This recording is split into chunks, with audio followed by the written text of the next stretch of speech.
जय मां गुरुवर गुरुवर जय मां गुरुवर गुरुवर। जिसे हमारी चेतना का मंथन होता है, हमारी ऊर्जा शक्ति प्रभावक होती है। मेरुदंड को सीधा करके बैठ जाओ और एक बार मां का, एक बार ओम का क्रमिक उच्चारण करते रहो। आपके शरीर का मंथन होगा। ओम में आकार, उकार और मकार तीनों शरीरों से होते हुए अंदर बैठने का प्रयास करो। शांत, कि हम बाहर जो हमारा कोलाहल है, तनाव है, ओम के माध्यम हम शांति की गहराई में हमारे अंदर जो आत्म तत्व बैठा हुआ है, मूल तत्व बैठा है, जिसके बल पर हम चल रहे हैं, बोल रहे हैं, खा रहे हैं, पी रहे हैं, आखिरकार वो हमारे शरीर के अंदर ही तो है, जिसके माध्यम हमारे शरीर का संचालन हो रहा है और उस बिंदु से हम दूर हैं। तो ओम बीज मंत्र आपको उस गहराई पे ले जाता है और मां बीज मंत्र उस गहराई की ऊर्जा को निखार करके आपके रोम रोम में समाहित कर देता है, आपकी असंख्य कोशिकाओं में समाहित कर देता है। धीरे धीरे जब आप ओम और मां का क्रमिक उच्चारण करते चले जाओगे तो धीरे धीरे आपका मन एकाग्र होता जाएगा। बहुत सहज सरल क्रम है। नेत्र प्रति 2, 4, 5 मिनट, 10 मिनट दे करके देखो। मंदिर, मस्जिदों, गुरुद्वारों पे जाओ, इसके लिए मैं मना नहीं कर रहा, मगर अपने घर में कुछ देर शांति से बैठो। उस मार्ग पर मैंने अपने जीवन को ढाला है, उस मार्ग पर चल के देखो। आपको तृप्ति, शांति, संतोष, ऊर्जा का संचार आपके शरीर में होगा। आपकी नाना प्रकार की बीमारियां कहीं ना कहीं रुक रही होंगी। घातक से घातक बीमारियों में कहीं ना कहीं विराम लग रहा होगा। अनेकों बीमारियां सहज भाव से देखते देखते दूर हो रही होंगी। सच्चे मन से बैठो, मन को एकाग्र करो, अपने मन को पवित्र बनाने का प्रयास करो। एक बार जब मां के चरणों पर बैठने का सौभाग्य मिल जाए तो अपने आप को सराहो कि इस कलिकाल के भयावह वातावरण में उस परम सता माता आदि शक्ति जगदम्बा की कृपा से मुझे मां के चरणों पर, पूजा स्थल पर बैठने का मां ने कृपा दे दिया। कुछ क्षण मुझे प्राप्त हो रहे हैं, ये क्षण मां की कृपा से प्राप्त हो रहे हैं। इन क्षणों को मुझे अपना बना लेना है। आपका आलस्य दूर हो जाएगा। अन्यथा को लोग कहते हैं जब हम पूजा पाठ में बैठते तो आलस्य आ जाता है, क्योंकि आपके शरीर के अंदर जड़ता है। उस जड़ता से चेतना तत्व की ओर बढ़ो। आपके योग का यही मूल तो स्वरूप है। शरीर का संतुलन, मन की एकाग्रता, सांसों का नियंत्रण और चेतना की प्राप्ति, वह भाव पक्ष लेकर के बढ़ो तो भटकाओं के रास्तों को त्याग दो। आडंबरों पर मत बढ़ो।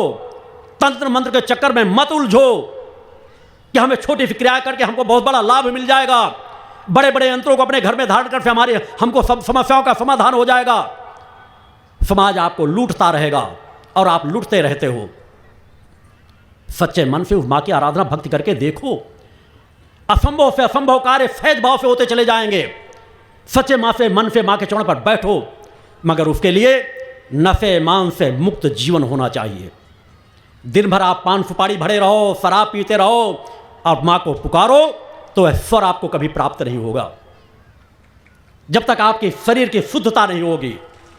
शरीर की शुद्धता लेकर के एक बार पुकार कर तो देखो, आपको सहारा प्राप्त होगा। पुकारने का स्वर पैदा करो, अपने आप को पवित्र निर्मल बनाओ।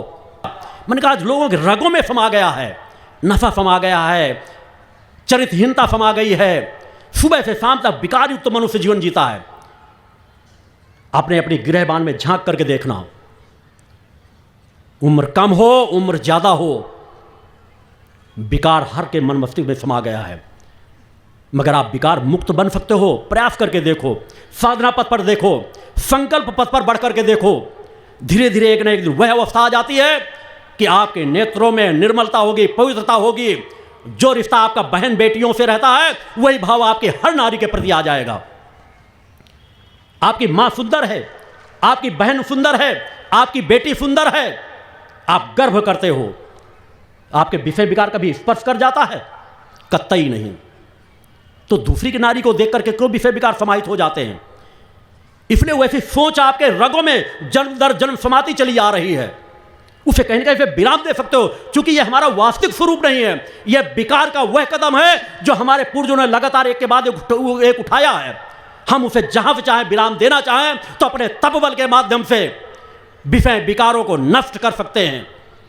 तप से वासना का नाश होता है। डर कर भगने से विकार नहीं नष्ट होंगे। विकारों को तप बल से नष्ट करो। हर पल अपने आप के कोई गलत एक बार निगाह चली जाए तो अपने आप को 100 बार कोसो कि ये बेकार है, मुझसे दूषित विचार आ रहे हैं, मुझे रोकना है।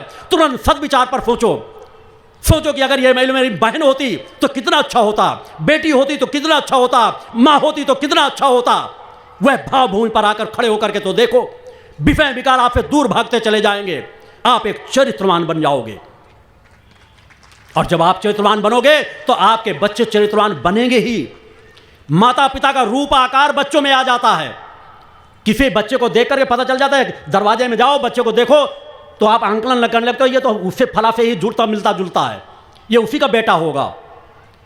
जब माता पिता का रूप आकार बच्चों में आ जाता है तो जरा सोचो कि आपके द्वारा किए जाने वाले अच्छे बुरे कर्म कितना बच्चों के अंदर समाहित होंगे। तो क्यों ना जो गलतियां हो गई, आज से वह यात्रा तय कर लो, आगे आने वाली पीढ़ी को मार्गदर्शन करो कि वह नफे मान से चरित्रवान जीवन जिए मुक्त होकर के। जहां वे सुधार कर लोगे वहां से बच्चों में परिवर्तन आता चला जाएगा।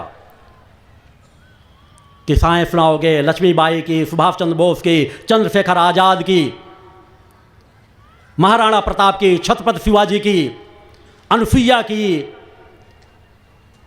अनेकों कहानियां सुनाओगे। निश्चित है हमारी धरती पर यही लोग रहे हैं, ऐसे ही अनेकों लोग रहे हैं जिन्होंने ब्रह्मा विष्णु महेश को भी पालने पे झूलने का मजबूर कर दिया है, बाध्य कर दिया है। क्योंकि साधक साधना और तप से बढ़ करके, ऋषित्व मार्ग से बढ़ करके दूसरी कोई शक्ति नहीं, आत्मबल से बढ़ करके। जिसने आत्म चेतना को जागृत कर लिया वह नर हो या नारी हो, ब्रह्मा विष्णु महेश भी को भी पालने पर झूलने के लिए बाध्य कर सकता है। बोलो गुरुदेव भगवान की जय। नए स्वर्ग की रचना कर सकता है, यह वह ठान ले वह कर गुजर सकता है। हम उसी देश में जीवन जी रहे हैं, हमारे ऋषियों मुनियों ने किया है, साधक और साधिकाओं ने किया है। मगर हम आज अपेक्षा करते हैं कि उन बहन बेटियों के गर्भ से वह संतानें उत्पन्न होंगी जिन्हें आप घूंघट में रखना चाहते हो। नवरात्र में तो कन्या भोज, देवी हैं, देवी के पूजन कर लो, खूब बेईमानी से धन कमाते हो, नवरात्र को देवी पूजन करते हो लड़कियों को बैठाल के। जब तक वो आपके घर की है, बेटी है, बड़ी होते ही शादी हुई वो आपकी दासी बन गई, कुलक्षणी बन गई, कल्टा बन गई, नाना प्रकार की कितनी गालियां आप लोग देते हो, उनका स्मरण करना भी मैं पसंद नहीं करता। वही नारी जो आपके घर में कल तक देवी थी, ठीक है बेटी को बेटी का दर्जा है, बहू को बहू का दर्जा तो दो। हर रिश्ते का अलग सम्मान रहता है। जिस दिन बहू का बहू को दर्जा देना शुरू कर दोगे घर खुशहाल हो जाएगा। मगर ये संस्कारों से होगा। आज जो तुम अपनी बेटियों को दे रहे हो संस्कार, वही बेटियां दूसरे घर में जाकर अगर घर तोड़ती है तो कुछ गलत नहीं करती, क्योंकि हर घर यही कर रहा है। तुम अपने माता पिता की सेवा नहीं करना चाहते, तुम अपनी पत्नी को लेकर अकेले रहना जीवन जीना चाहते हो, तो तुम्हारी जब संतानें होंगी वह तुम्हारी जाकर के अगर बहन बेटी जाकर दूसरे घरों में गई तो वह भी दूसरे घरों को तोड़ेंगी, क्योंकि यही तो समाज कर रहा है। मैं साधना पथ के मूल रहस्य बता रहा हूं कि जब तक आप अपने जीवन को सही तरीके संचालित नहीं करोगे तब तक तुम सच्चे मां के भक्त नहीं बन पाओगे। अपने घर में मां की आराधना करो और वहीं नारी समाज का अपमान हो, शराब पी के जाओ, नारियों को गालियां दो, तंबाकू पान गुटखा मुंह में भर के जाओ और उनके मुंह में बदबू उड़े लो। इससे मुक्त करो अपने आप को सुधारो, चेतनावान बनो, तब आप मां के भक्त बन जाओगे, मां के चरणों में नमन करोगे, आपके घर में थोड़ी देर भी बैठ के आरती पूजन करोगे, आपका घर मंदिर के समान वातावरण में आ जाएगा, समाहित हो जाएगा। हर जगह वो चेतना तरंगे व्याप्त हैं। तुम सतोगुणी चेतना तरंगों को पत्थर में भी आकर्षित कर सकते हो, अपने किसी कक्ष में आकर्षित कर सकते हो, अपने पूरे घर में व्यापक बना सकते हो। आवश्यकता वैसा जीवन जीना शुरू करो। तो हम जो श्वास ले रहे हैं, ये हमारे ऋषि मुनि हर जगह कहते आ रहे हैं कि जड़ चेतन सभी जगह, पत्थर कंकड़ सभी जगह वह चेतना तत्व समाहित है। हम उसको केवल आकर्षित करना सीख लें, हम शुद्ध वायु लेना शुरू कर दें।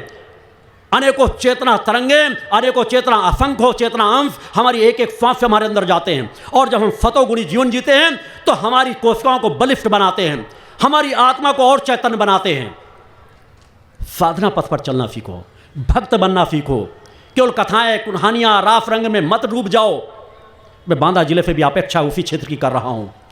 मेरा ननिहाल का क्षेत्र है, देश के कोने कोने से आए हुए सभी लोगों के लिए कार्य है, शिविर है, केवल एक व्यक्ति विशेष के लिए नहीं। मैं पूरे बांदा जिले के लिए आया हूँ, इस क्षेत्र में देश के कोने कोने आए हुए भक्तों के लिए भी आया हूँ।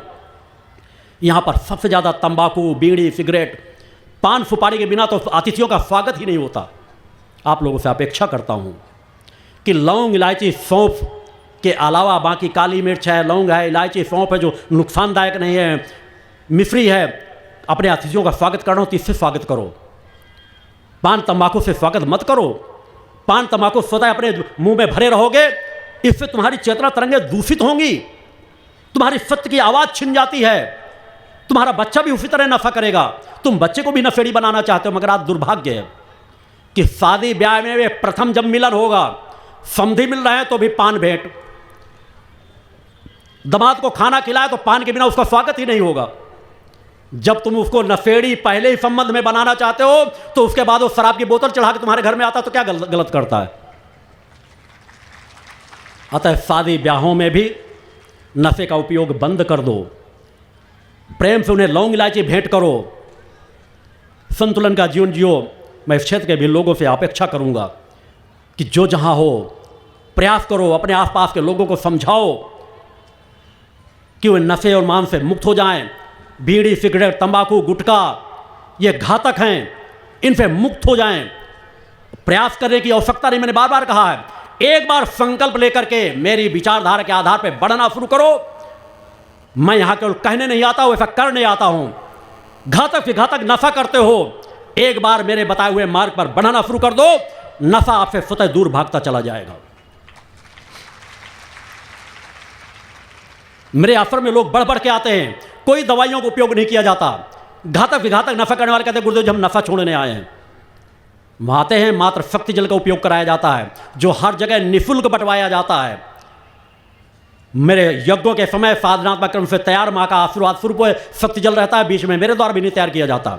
निःशुल्क जन को बंटवाया जाता है, उससे लोगों को नाना प्रकार के लाभ लो। माँ का प्रसाद स्वरूप है, गुरु का आशीर्वाद स्वरूप है, जो आप लोगों को प्रदान निःशुल्क किया जाता है। मेरे सभी साधकों के यहाँ से प्राप्त हो जाता है। शिविरों में भी निःशुल्क बंटवाया जाता है कि आप ले जाएं। आप नशा करते हैं तो भी आप संकल्प ले लें कि मैं आज के बाद से नशे का उपयोग नहीं करूंगा, केवल शक्ति जल का उपयोग करें। आपको नशा करने की इच्छा नहीं पड़ेगी। एक बार उस दशा में बढ़े तो एक बार संकल्प तो लें, एक बार छोड़े तो मैं इस चीज को छोड़ने जा रहा हूं। मेरे मंदिर तो आप लोग हैं, मेरी चेतना तो आप लोग हैं। मैं तो एकांत स्थान का जीवन जीता हूं। मेरे पास कोई वक्त नहीं कि आपके जगह जगह आकर के आपके बीच बैठूंगा, आपके घरों में। मगर जहां पर भी मेरा ध्यान चिंतन किया जाता है, हर उस जगह पर मैं मौजूद रहता हूं। बोला गुरुदेव भगवान की जय। मेरा अधिकांश समय अग्नि के समक्ष गुजर जाना है। मेरे शेष 100 यज्ञ भी बचे हैं। एक एक यज्ञ में 11-11 दिन लगते हैं। अग्नि के समक्ष बैठना पड़ता है। मेरा अधिकांश समय अग्नि के समक्ष ही गुजरना है, अपने शरीर को तपाते हुए ही गुजरना है।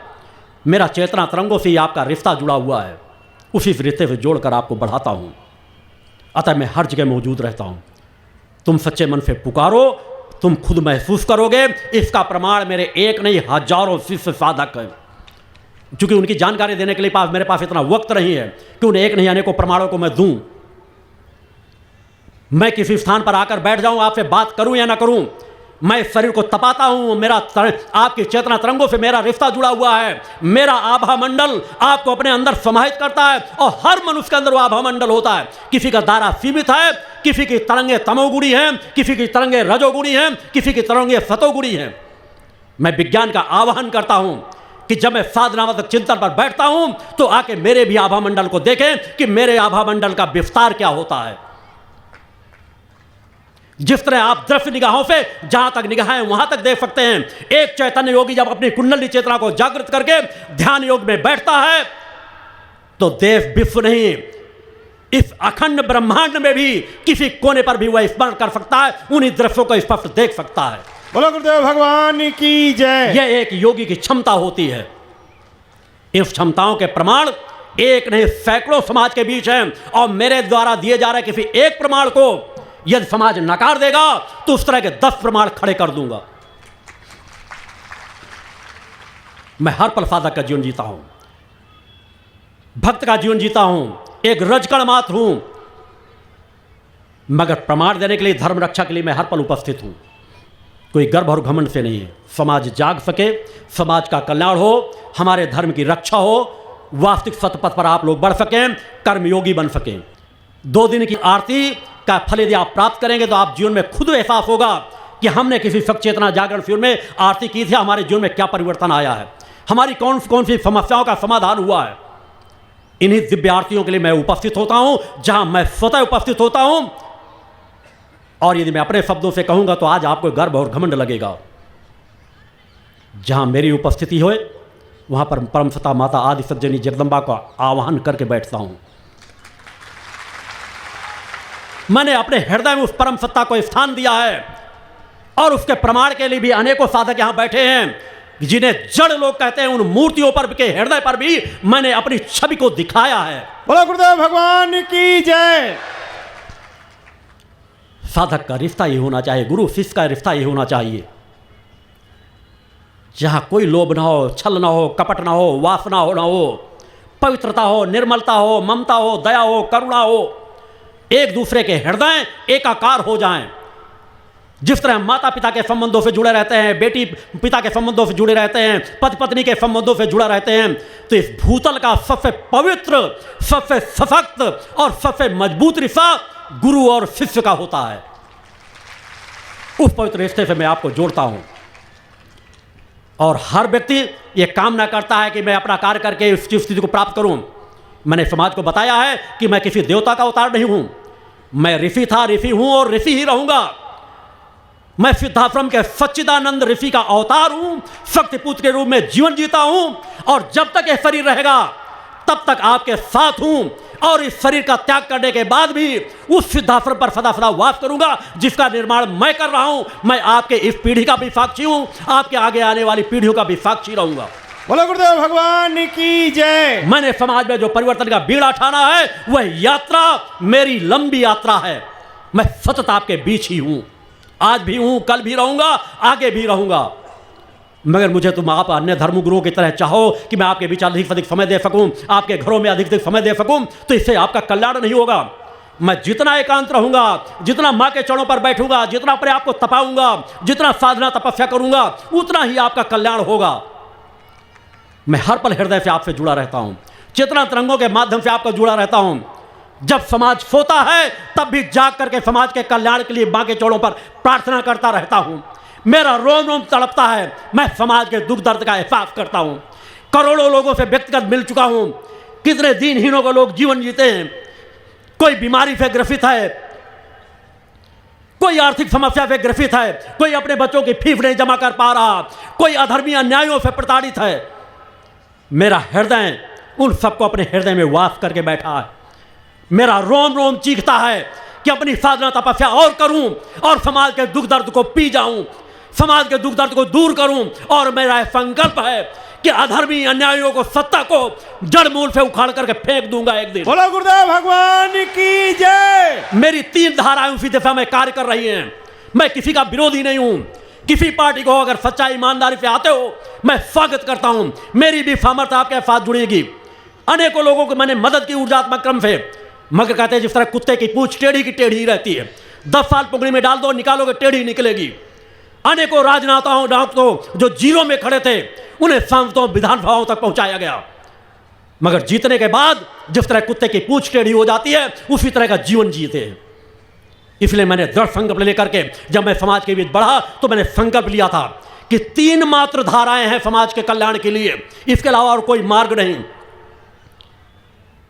जिस तरह आपके जीवन में धर्म रक्षा, परोपकार और धर्म मानवता की सेवा के लिए जो मैंने कहा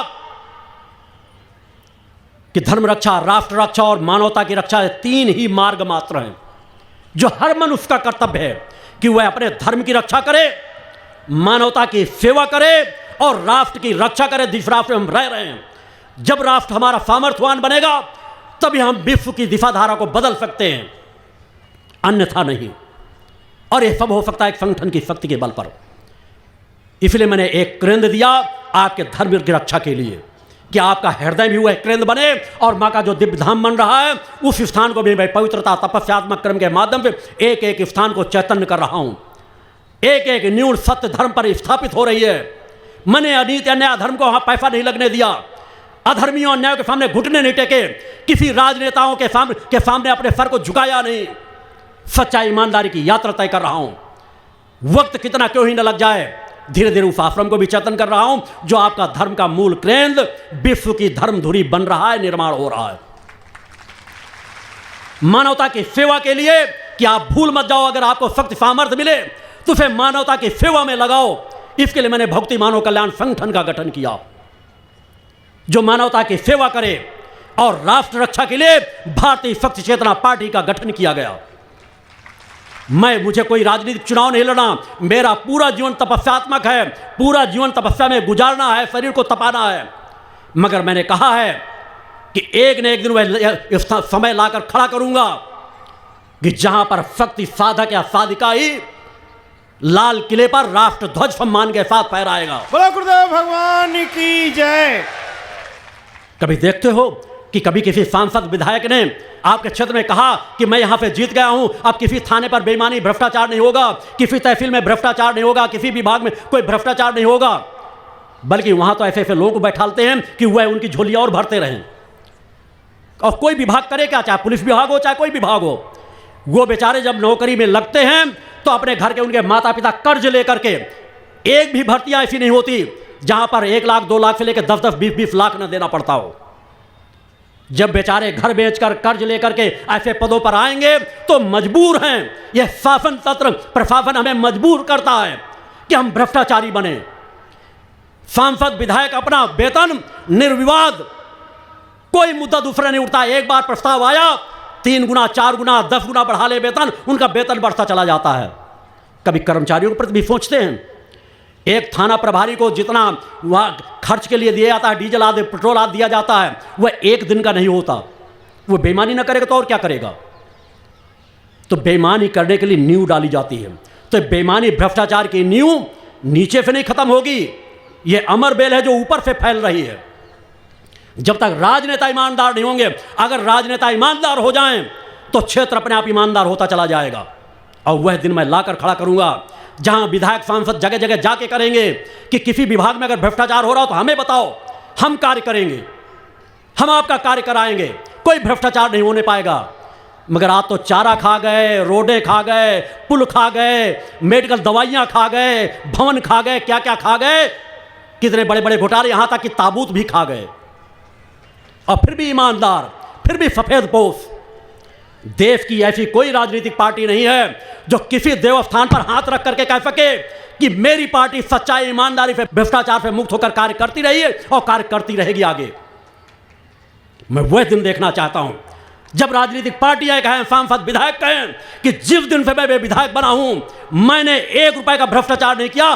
समाज से जा जाके कहेंगे कि आप बताओ अगर हमने कहीं गलत किया हो तो आप बताओ, हम तुरंत सांसद विधायक पद से अपने आप को अलग कर लेंगे। मैं वह दिन लाकर खड़ा करना चाहता हूं और वह दिन आपके एक न एक दिन खड़ा होगा। अपने वोटों को एक कंबल, एक साड़ी, कुछ चंद रुपए, शराब के एक बाटल, मोबाइल, कंप्यूटरों पे मत बेचो। खरीदने वाले भी आपका शोषण कर रहे हैं और जीतने के बाद भी आपका शोषण करते रहेंगे। धिक्कार है चुनाव आयोग का जो आज भी खुलेआम ये सब चीजें घोष रहा है। मेरा मानना है चुनाव के साल भर पहले इस तरह के घोषणाओं पर प्रतिबंध होना चाहिए। बड़े बड़े वादे करेंगे, समाज को बेवकूफ समझते हैं, समाज को कुत्ते जानवर समझते हैं कि एक टुकड़ा फेंको और वह गुलाम बन जाएगा आपके पीछे। मगर आज लोगों की मानसिकता को गुलाम बना चुके हैं। उस मानसिकता के समाज को उभारना है, विवेकवान बनाना है, अपने निज स्वार्थ के लिए नहीं, समाज की रक्षा हो सके, आपके बेटे खुशहाल का जीवन जी सके, आपके बच्चों को अच्छी शिक्षा मिल सके, आपके बच्चों को अच्छा इलाज मिल सके। वास्तव में आजादी के पहले अंग्रेजों ने हमारे देश को उतना नहीं लूटा जितना आजादी के बाद किसी भी प्रदेश देश पर बैठे हुए सत्ताधारियों ने हमारे देश को लूटा है। अनेकों राजनीतिक पार्टियां, अनेकों राजनेता समुद्र की सुनामी लहरों से भी ज्यादा खतरनाक हैं। वो पूरे देश को बेच सकते हैं, पूरे देश में आतंकवाद फैला सकते हैं। इसे रोकना होगा सद्भावना के माध्यम से, अपनी ऊर्जात्मक शक्ति के बल से, आपसी प्रेम भाईचारे का भाव पैदा करके, हिंदू मुस्लिम सिख ईसाई में भेदभाव को दूर करके, छुआछूत को दूर करके। मैंने भी ब्राह्मण परिवार में जन्म लिया है, मगर मेरे होश संभालने के बाद से 4-5 साल की उम्र के बाद से आज तक जहां जिस प्रदेश में मैं रहता हूं, उत्तर प्रदेश का मेरा जन्म था, ब्राह्मणों में बहुत छुआछूत मानते थे। कुएं की जगत में अगर कोई अछूत पैर रख दे तो कुएं में भरी हुई बाल्टी को फेंक दिया जाता था। वही लोग कुएं को खोद देते हैं, पहला जल उनके चरणों को स्पर्श करता है, तब कुएं का जल पवित्र नहीं होता। बड़ी ग्लानि हुआ करती थी मुझे, और हर पल था कि मुझसे जितना जितना कर्म पक्ष जुड़ता चला जाएगा मैं छुआछूत को मिटा करके रख दूंगा। मेरा धर्म कभी नहीं बाधित हुआ। मैं सभी जाति धर्म संप्रदायों का बनाया हुआ भोजन खा लेता हूं, सभी को छू लेता हूं, सभी को स्पर्श करता हूं। मेरा धर्म कभी नष्ट नहीं हुआ। तो आप अपने धर्म के क्यों इतना कुंठाग्रस्त बैठे हो? छुआछूत से समाज को निकालो, जाति भेद से निकालो, गरीबी को दूर करने में लगाओ। वास्तव में जिस दिन ईमानदारी से कार्य हमारे राजनेता करने लगेंगे, पूरे देश में सुधार आ जाएगा। आज अगर ईमानदारी से कार्य किया जा रहा होता तो बच्चों को शिक्षक, डॉक्टर, इंजीनियर बनाने के लिए लोगों को, अपने माता पिता को अपना घर न बेचना पड़ता, कर्ज में पैसा न लेना पड़ता। लोग आके आपके घरों में कह रहे होते कि हमारे विद्यालय में यहाँ शासन कह रहा होता कि आप जिस तरह आपको कहीं ना कहीं फर्ज अदाई सरकारी अस्पताल बने, उस तरह कह रहे होते कि ये विद्यालय बने हुए हैं। हर जिले में, हर तहसील में मेडिकल कॉलेज होता, इंजीनियरिंग कॉलेज होता और निःशुल्क शिक्षा दी जा रही होती। जितना लूटा है उससे हर गांव गली का कितना विकास होता कि 24 घंटे बिजली, पानी, सड़क, ये तो सामान्य सी बातें हैं। हर व्यक्ति को रोटी, कपड़ा और मकान मिलता। हमारा देश सोने के चिड़िया था और सोने की चिड़िया होता, मगर अधर्मियों, अन्यायियों ने हमारे देश को कंगाल करके रख दिया है। एक बार अपने आप को जगाओ। यही मां की सच्ची भक्ति है कि कर्मवान बनो, साधक बनो, तभी मां के चरणों पर जब बैठोगे तो सम्मान के साथ मां की आराधना, भक्ति कर सकोगे। कि हमने अपने मान सम्मान, स्वाभिमान को बेचा नहीं, हमने रब नमक रोटी खा लें, आपका बच्चा बीमार क्यों न मर जाए, मगर अधर्मी, अन्यायी राजनेताओं के सामने सर मत टिकाओ, घुटने मत टेको। सर झुका के मरने वाला सैकड़ों बार मरता है, ईमानदार सच्चा इंसान सिर्फ एक बार मरता है। और आपकी आत्मा अजर हमारा विनाशी है। सत्य के लिए खड़े हो जाओ एक बार, सब कुछ बदलता चला जाएगा। अपने आप को बदल लो। आपका गुरु निर्भीकता का जीवन जीता है, आज तक किसी अधर्मी, अन्याय के सामने घुटने नहीं टेका। चाहे राजनेता हो, चाहे धर्म प्रमुख हूं, मैं एक धर्माधिकारी हूं, मैं एक ऋषित्व का जीवन जीता हूं। देश की सर्वोच्च सत्ता को भी आना पड़ेगा तो सर झुका के आना पड़ेगा। बोलो गुरुदेव भगवान की जय। मेरे हाथों से आज तक किसी बेईमानों का माल्यार्पण नहीं किया गया। मैंने कभी किसी बेईमान पे अपनी ज्योति नहीं जलवाई। ईमानदारी, सच्चाई का जीवन जीता हूं, वही समाज से आह्वान करता हूं। एक बार निर्भीकता का जीवन जियो। एक बार अपने बच्चों से कहो कि भूखों मर जाना, मगर ईमानदारी से कार्य करना। बेईमानी को छोड़ो, अपने बच्चों को संस्कार दो, सब कुछ बदलता चला जाएगा। केवल चाटुकार मत बन जाओ। अपने धर्म को पहचानो, सच्चे ईमानदार लोगों का स्वागत, सम्मान करो, उन्हें आगे बढ़ाओ। और मैं अपने सभी शिष्यों से चाहता हूं तो अपनी पहचान बनाओ। तुम्हें समाज सेवक के रूप में जाने, समाज में लोग तुम्हें देखें क्या ये नफेमान व चरित्रमान लोग हैं। अतः वैसा जीवन जियो। और इन क्षणों पर भी मैं आरती प्रारंभ होने के पहले आपसे संकल्प कराना चाहूंगा कि जो लोग यहां बैठे हो, कल तक कैसा जीवन जीते थे, वास्तव में अपने दुर्भाग्य को सौभाग्य में बदलना चाहते हो, तो मैं आपसे धन दौलत नहीं मांग रहा। सिर्फ आपसे चाहता हूं कि आप आज संकल्प लें कि आप नशे मान से मुक्त और चरित्रवान जीवन जिएंगे। दोनों हाथ उठाकर संकल्प लें कि आज के बाद से हम नशे मान से मुक्त और चरित्रवान जीवन जिएंगे। यही मेरे लिए आपका सबसे बड़ा स्वागत, समर्पण होगा। यदि आप नशे मान से मुक्त, चरित्रवान जीवन जिएंगे तो हर पल मेरी चेतना तरंगे आपकी सहायता करेंगी, आपका साथ देंगी। और यही जीवन आपको हर पल जीना है कि नशे मान से मुक्त, चरित्रवान जीवन जियो। धर्म रक्षा, राष्ट्र रक्षा, मानवता की सेवा में अपना सर्वस्व समर्पण करने के लिए तत्पर रहो। ना हम कुछ लेकर आए, ना कुछ लेकर जाएंगे। हमारे साथ जाएगा हमारा धर्म, हमारा कर्म, हमारे द्वारा किए गए सत्कर्म। तो उस विचारधारा का जीवन जियो। मैं एक बहुत सामान्य सा जीवन जीता हूं। मैं चाहता हूं शिष्यों का प्रयास जो चल रहा है, आप उस प्रयास को सराहें। मीडिया से भी चाहता हूं कि मेरे शिष्य जो बेचारे अपने घर की समस्याएं भी हैं, फिर भी वो समाज सेवा के कार्य में लगे हैं। अगर आपको अच्छा लगे कि भक्ति मानव कल्याण संगठन के कार्यकर्ता अच्छा कार्य कर रहे हैं, नशे मान से मुक्त, चरित्रवान जीवन जीते हैं, तो आप इनके सहयोगी बने। मेरा आशीर्वाद आपके साथ सदैव जुड़ा रहेगा। और जब वक्त मिलता है, मैं मानता हूं कि 4 स्तंभ नहीं 5 स्तंभ हैं। पांचवा मजबूत सशक्त स्तंभ मीडिया है। मीडिया ही समाज में जागृति पैदा कर रहा है, मीडिया समाज में सुधार कर रहा है, मीडिया की आवाज़ से ही समाज गांव गलियां जाग रहे हैं। बहुत अच्छा कार्य मीडिया द्वारा हो रहा है और वह होता रहे। मीडिया यदि साथ न होता, जो आज अनेकों अधर्मी अन्यायी जेल की सलाखों में चले जाते हैं, बड़े से बड़े प्रकरणों को दबा दिया जाता था। आरती मन एकाग्र करके करेंगे। कार्यकर्ताओं में चाहूँगा कि आरती की क्रम की और आगे बढ़ेंगे, चूँकि समय हो चुका है जिसमें पर आरती संपन्न करानी थी। मैं पुनः आप सभी को अपना पूर्ण आशीर्वाद प्रदान करता हूँ। बोल जगदम्बा माते की।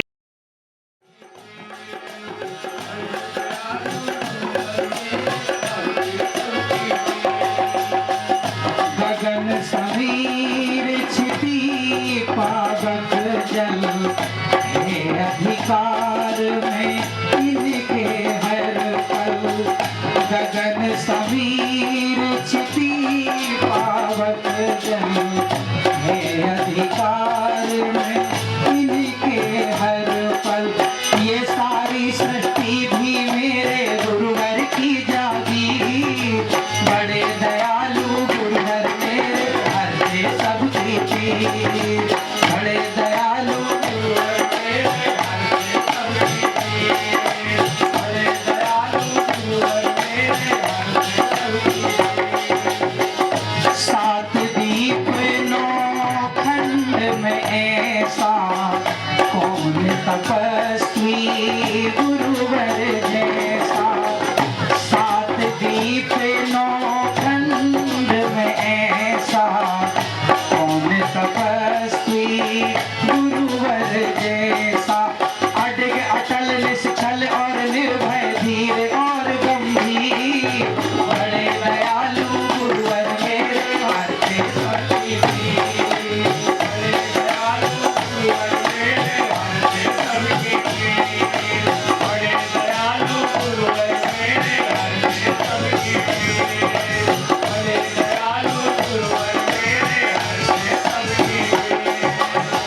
भक्ति भाव तन मन में जगा कर, माँ गुरुवर को इष्ट बनाकर।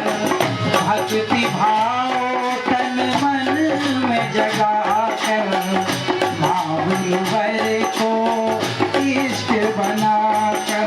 बन जा साधक फिर ना होगा इन नैनों में नीर। बड़े दयालु गुरुवर मेरे हरते सबकी चीज। बड़े दयालु गुरुवर मेरे हरते सबकी चीज। बड़े दयालु गुरुवर मेरे हरते सबकी चीज। निज चरणों में सबको बसाते, जन्म जन्म के पाप नसाते। निज चरणों में सबको बसाते, जन्म जन्म के पाप नसाते। यही जगाने वाले हैं तेरी सोई हुई तकदीर। बड़े दयालु गुरुवर मेरे हरते सबकी चीज। बड़े दयालु गुरुवर मेरे हरते सबकी चीज। या देवी सर्वभूतेषु शक्तिरूपेण संस्थिता, नमस्तस्यै नमस्तस्यै नमस्तस्यै नमो नमः। पंच ज्योति शक्ति तीर्थ सिद्धाश्रम, मां की कृपा और गुरुदेव की अमृतवाणी का पावन संगम। एक ऐसी पवित्र भूमि जहां मां भगवती की ज्योति हर दिल को रोशन करती है, जहां परमहंस योगीराज श्री शक्तिपुत्र जी महाराज के चरणों में बैठकर हर मन की पुकार सुनी जाती है। पंच ज्योति शक्ति तीर्थ सिद्धाश्रम, जहां हर कदम पर साधना, हर सांस में भक्ति और हर पल में जन कल्याण की सुगंध बिखरती है। आओ इस अलौकिक यात्रा में शामिल हो और देखो कैसे एक आश्रम ने करोड़ों जीवन को बदला। युगवंदनीय धर्म सम्राट, युग चेतना पुरुष सद्गुरुदेव परमहंस योगीराज श्री शक्तिपुत्र जी महाराज के पावन चरणों में कोटि कोटि नमन, वंदन और प्रणाम। उनकी कृपा से एक ऐसी पवित्र स्थली का सृजन हुआ जो तप, योग, ध्यान और साधना का स्वर्णिम केंद्र है। यह है मध्य प्रदेश के शहडोल जिले की ब्योहारी तहसील में बसा पंचज्योति शक्ति तीर्थ सिद्धाश्रम, जिसकी नींव परम पूज्य गुरु वर्श्री ने 23 जनवरी 1997 को रखी। तब से यहाँ माँ भगवती की अखंड ज्योति जल रही है और 15 अप्रैल 1997 से श्री दुर्गा चालीसा का अखंड पाठ अनंत काल तक जन जन के कल्याण के लिए गूंज रहा है। हर सुबह और हर शाम जब सूरज की किरणें और चांद की चांदनी सिद्धाश्रम को चूमती हैं, तब परम पूज्य गुरुदेव जी माता भगवती आदिशक्ति जगत जननी दुर्गा जी सहित सभी देवी देवताओं और सहायक शक्तियों की आरती करते हैं। इस पावन बेला में भक्तों के हृदय मां की भक्ति में डूब जाते हैं। मूल ध्वज साधना मंदिर में भी रोज सुबह शाम होने वाली आरती में भक्तों का समूह उमड़ता है। यहाँ हर मन की पीड़ा मिटती है, हर शरीर को शांति मिलती है और हर आत्मा को सुख, शांति व समृद्धि का आशीर्वाद प्राप्त होता है। परम पूज्य गुरुदेव की कृपा ऐसी कि वे रोज सुबह और शाम भक्तों से निःशुल्क मिलते हैं। माँ के भक्त और गुरुदेव के शिष्य अपने मन की बात उनके चरणों में रखते हैं और बदले में समाधान व आशीर्वाद पाते हैं। अब तक 1 करोड़ से ज्यादा भक्त गुरुदेव से मिलकर उनके मार्गदर्शन से जीवन की राह पा चुके हैं। गुरुदेव की वाणी ऐसी कि सुनते ही मन में संकल्प जागता है। उनके आशीर्वाद से करोड़ों लोग नशे और मांसाहार से मुक्त होकर चरित्रवान और चेतनावान जीवन जी रहे हैं। हर दिन सैकड़ों लोग नशा छोड़ने की प्रेरणा लेने सिद्धाश्रम धाम पहुंचते हैं।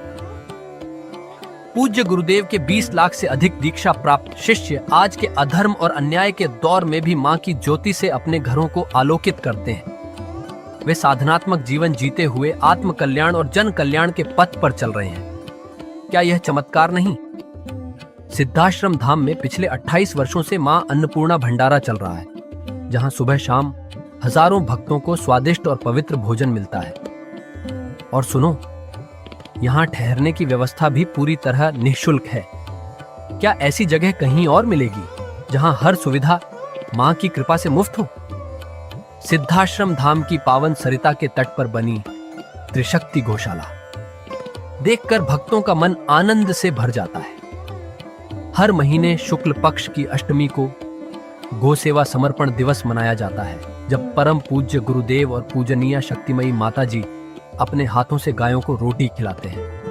यह दृश्य देखकर हर भक्त का हृदय गदगद हो उठता है। गौशाला के पास ही स्वामी श्री राम प्रसाद आश्रम जी महाराज की समाधि मन को शांति देती है और पास ही दानवीर गुफा स्थल हर किसी को असीम शांति का अनुभव कराता है। हर साल शारदीय नवरात्र में सिद्धाश्रम धाम में शक्ति चेतना जनजागरण शिविर का भव्य आयोजन होता है। लाखों भक्त यहाँ योग, ध्यान और साधना सीखते हैं, गुरुदेव के चेतनात्मक चिंतन को सुनते हैं और माँ की अलौकिक आरती का आनंद लेते हैं। माँ की कृपा और गुरुदेव का आशीर्वाद पाकर हर भक्त धन्य हो उठता है। 23 जनवरी सिद्धाश्रम स्थापना दिवस एक और पावन अवसर है। इस दिन अखिल भारतीय सिद्धाश्रम दौड़ प्रतियोगिता, योग भारती सामूहिक विवाह और शाम को सुर संध्या व कवि सम्मेलन का आयोजन होता है। क्या मजा है जब भक्ति और संस्कृति का ऐसा संगम देखने को मिलता है। सिद्धाश्रम धाम का जनसंपर्क कार्यालय हर जानकारी का खजाना है। यहाँ से मासिक सिद्धाश्रम पत्रिका और साप्ताहिक संकल्प शक्ति अखबार मिलता है, जिसमें गुरुदेव की ऋषिवाणी और प्रेरक लेख पढ़ने को मिलते हैं। और हाँ, यहाँ माँ के प्रसाद के रूप में शक्ति जल भी निःशुल्क मिलता है। इस शक्ति जल ने करोड़ों लोगों को नशे और बीमारियों से मुक्त कर चेतनात्मक ऊर्जा दी है। क्या यह माँ की कृपा नहीं? जन कल्याण का एक और अनुपम उदाहरण है निःशुल्क वस्त्र सहायता केंद्र, जहां लाखों जरूरतमंदों को कपड़े दिए गए हैं। यह सिलसिला आज भी अनवरत चल रहा है। सिद्धाश्रम धाम में पौधारोपण का भी बड़ा काम होता है। परम पूज्य गुरुदेव जी महाराज एवं पूजनीय शक्तिमयी माता जी स्वयं समय समय पर पौधारोपण करके पर्यावरण को बढ़ावा देते हैं। सिद्धाश्रम धाम में अनेक प्रकार के फल, फूल और औषधियों के हजारों पेड़ों की हरियाली देखकर मन प्रसन्न हो जाता है। सिद्धाश्रम धाम में विभिन्न प्रकार की हरी सब्जियां उगाई जाती हैं, जो निःशुल्क चल रहे मां अन्नपूर्णा भंडारे में प्रयोग की जाती है। परम पूज्य गुरुदेव जी ने मानवता, धर्म रक्षा और राष्ट्र रक्षा के लिए 3 धाराएं बनाई हैं। भगवती मानव कल्याण संगठन, पंचज्योति शक्ति तीर्थ सिद्धाश्रम और भारतीय शक्ति चेतना पार्टी 15 मार्च 1995 को बने। भगवती मानव कल्याण संगठन के 1 लाख से ज्यादा कार्यकर्ता नशा मुक्त, चरित्रवान और परोपकारी समाज बनाने में जुटे हैं। संगठन का नशा विरोधी आंदोलन इतना प्रभावी है कि पिछले कुछ सालों में 2000 से ज्यादा अवैध शराब माफियाओं पर कार्रवाई हुई। संगठन के समर्पित और कर्मठ कार्यकर्ता दिन रात इस मिशन में लगे हैं। Siddhashram Ayurveda and food products के जरिए शुद्ध दवाएं और खाद्य पदार्थ बनाए जाते हैं। इन्हें लेने या व्यापार के लिए एजेंसी पाने के इच्छुक लोग संपर्क कर सकते हैं। आओ सिद्धाश्रम की इस पावन यात्रा का हिस्सा बनो। यहाँ माँ का अखंड गुणगान सुनो, साधना में डूबो और परम पूज्य गुरुदेव के दर्शन कर जीवन को धन्य करो। भगवती मानव कल्याण संगठन तुम्हें मानवता, धर्म और राष्ट्र की सेवा में शामिल होने का सादर न्योता देता है। जय माता की, जय गुरुवर की। जय मां गुरुवर गुरुवर। जय मां गुरुवर गुरुवर।